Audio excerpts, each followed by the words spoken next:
इस वक्त हमारे साथ हैं जगत गुरु राम भद्राचार्य जी महाराज। सीधे मैं उनकी तरफ चल रहा हूं। बहुत बहुत स्वागत जगत गुरु आपका जी न्यूज पर। आपका वक्त बहुत कीमती है और हमें देने के लिए आपका धन्यवाद। लेकिन आपके शिष्य ने एक मांग उठाई है और उनकी बात आप तक जरूर पहुंची होगी।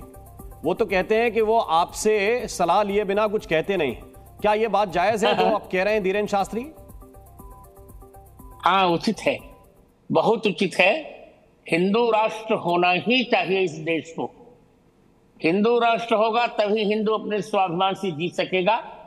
आप देख रहे हैं बांग्लादेश में क्या अनर्थ हो रहा है। हिंदुओं के घर जलाए जा रहे हैं, मंदिर जलाए जा रहे हैं, हिंदुओं की कन्याओं पर बलात्कार किए जा रहे हैं। तो मैं तो यही कहूंगा कि इस देश को हिंदू राष्ट्र होना चाहिए और सबसे पहले हिंदुओं की रक्षा के लिए भारत सरकार को कठोर कदम उठाना चाहिए। अब तो कठोर से क्या अभिप्राय है महाराज जी आपका?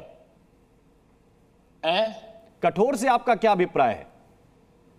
कठोर से अभिप्राय यह है कि अभी जो अंतरिम सरकार बनी है उससे कहा जाए और अपने अधिकार का प्रयोग किया जाए।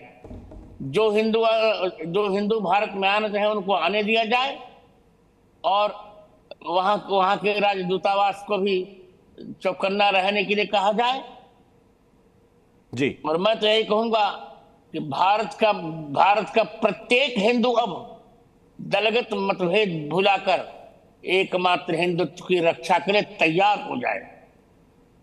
जी, लेकिन क्या आपको लगता है कि मौजूदा व्यवस्था में जो धर्मनिरपेक्ष मॉडल है हमारे देश का, हमारी सरकार का, क्या आपको लगता है कि उसमें हिंदू सम्मान के साथ नहीं जी पा रहा है? नहीं, यहां तो जी पा रहा है पर अन्य देशों में नहीं देखे। एक बात बताऊं जी, अब मैं तो पढ़ा लिखा व्यक्ति हूँ। भारतीय संविधान में भी हिंदू राष्ट्र की व्यवस्था अभी तो नहीं है। हिंदू राष्ट्र बनाने में भी बहुत समय लग सकता है। भारतीय संविधान को बदलना पड़ेगा और ऐसा हो नहीं पा रहा है। वो भी ऐसा हो नहीं पा रहा है। इस बार भी चुनाव में हम हिंदुओं का उतना बहुमत नहीं जुटा पाए जितना हमें अपेक्षित था।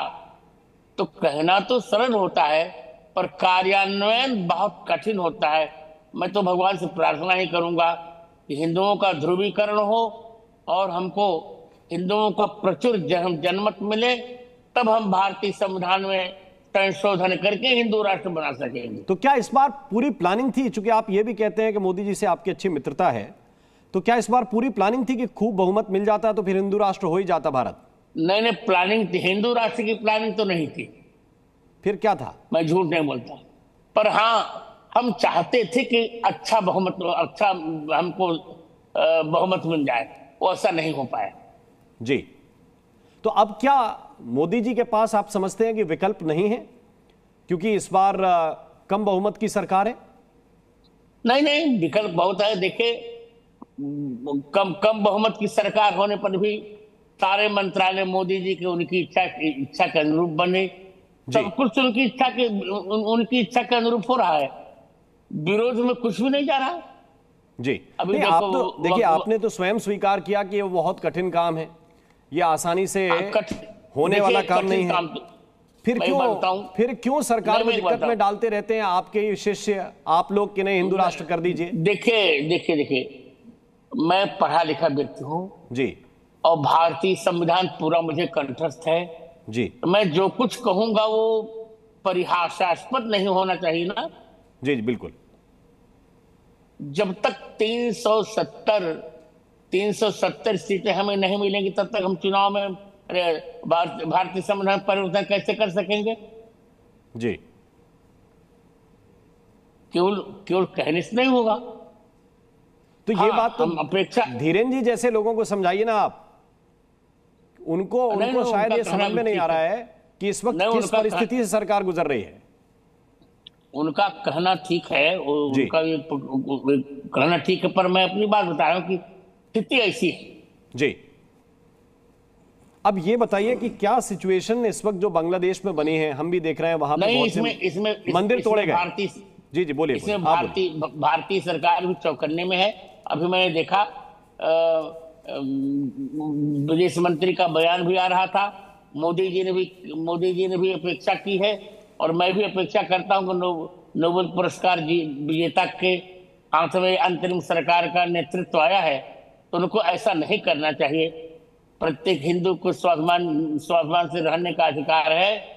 मंदिरों पर आक्रमण नहीं होने चाहिए, हिंदुओं के घरों में तोड़फोड़ नहीं होनी चाहिए। ऐसा कुछ ना हो जिससे कोई अप्रिय घटना हो सके। लेकिन अभी लगभग 1,40,00,000 के आसपास हिंदुओं की आबादी वहां पर है महाराज जी। क्या ये तर्कसंगत है कि सबके लिए भारत अपने दरवाजे खोल दे? नहीं, संभव नहीं जी। देखिए मित्र, मैंने आपसे बार बार कहा, मैं जो कुछ कहूंगा वो बहुत सोच समझकर न्याय सम्मत होगा, तो तर्क सम्मत होगा। ऐसा कुछ नहीं, भी जो जहां रह रहा है वहां ठीक रह रहा है। हाँ, अपने अधिकार से रहे जी, उसे कष्ट ना हो। बिल्कुल, ये प्रयास तो सरकार कर सकती है कि वहां संवाद करे, यानी दरवाजे खोलने का विकल्प, सीमा खोलने, बॉर्डर खोलने का विकल्प, ये उचित नहीं है आपके मुताबिक? क्योंकि धीरेन्द्र शास्त्री इसकी डिमांड कर रहे थे, इसलिए मैंने पूछा आपसे। कोई बात नहीं जी। लेकिन इस सिचुएशन में हिंदू धर्मगुरु होने के नाते कैसे इस सिचुएशन से निपटा जाए? इतना कहूंगा कि हिंदुओं के अधिकार का हनन नहीं होना चाहिए जी। संपूर्ण विश्व में जहां जहां भी हिंदू है वहां उसे उसके अधिकार का प्रयोग करने देना चाहिए जी। उसको स्वाभिमान से जीने का अवसर देना चाहिए। ये प्रत्येक राष्ट्र का कर्तव्य होना चाहिए। जैसे हम भारत में प्रत्येक धर्म के लोगों को प्रेम से रखते हैं, सबके प्रति हमारी सहानुभूति होती है, सबके स्वाभिमान की रक्षा का हमारा दायित्व होता है, उसी प्रकार और सबको भी करना चाहिए। ठीक है, तो इस संदर्भ में प्रधानमंत्री जी से संवाद करेंगे आप? अंतिम प्रश्न आपसे। हाँ, मैं करूंगा संवाद। मैंने परसों धीरेन्द्र शास्त्री से पहले मैंने वीडियो डाल दिया था। जी जी, ठीक है, बहुत बहुत धन्यवाद, बहुत बहुत शुक्रिया आदरणीय रामभद्राचार्य जी महाराज, हमारे लिए समय आपने जी न्यूज के लिए निकाला, आपका बहुत बहुत शुक्रिया। जी न्यूज।